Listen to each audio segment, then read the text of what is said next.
Ricky Hatton funeral. Thousands set to line streets of Manchester for farewell. A funeral procession will start at 9:45 a.m. at the Cheshire Cheese pub, Hatton's local, and goes to Manchester Cathedral. Manchester will bid a final farewell to one of its most loved sporting heroes as two-weight world champion Ricky Hatton is laid to rest on Friday. Hatton, a popular, larger-than-life character who unified the light welterweight division and also won a world welterweight title, was found dead age 46 at his home in Hyde on September 14th. A funeral procession will start at 9:45 a.m. at the Cheshire Cheese pub, Hatton's local, and goes to Manchester Cathedral, with thousands expected to line the streets to reflect on his life and times.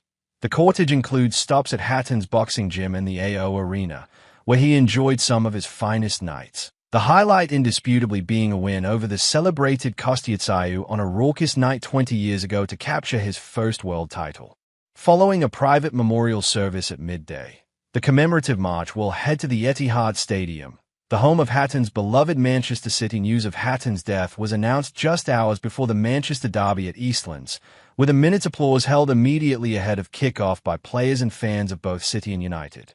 It was just one of innumerable tributes to the Hitman, including from former world heavyweight champions Frank Bruno, Tyson Fury, and Anthony Joshua, fellow Briton Amir Khan, one-time foe Manny Pacquiao, and Roberto Duran, Hatton's hero.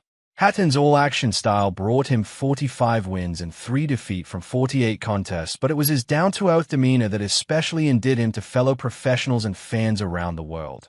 That was evidenced by tens of thousands following him to Las Vegas, where he fought the 2-pound-4-pound greatest fighters of his era in Floyd Mayweather and Pacquiao, with stories of UK fans singing "There's Only One Ricky Hatton" and drinking Sin City Dry going down in boxing folklore.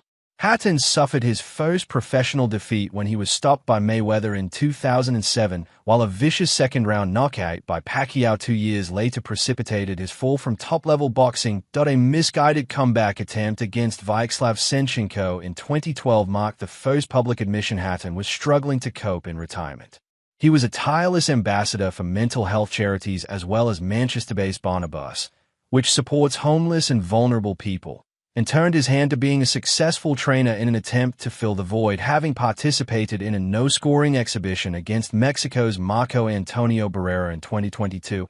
Hatton announced in July he would return to the ring in a professional bout in Dubai in December. He had resumed training, and his family said he had been in a good place and excited for the future before his death, for which Greater Manchester Police said there were no suspicious circumstances.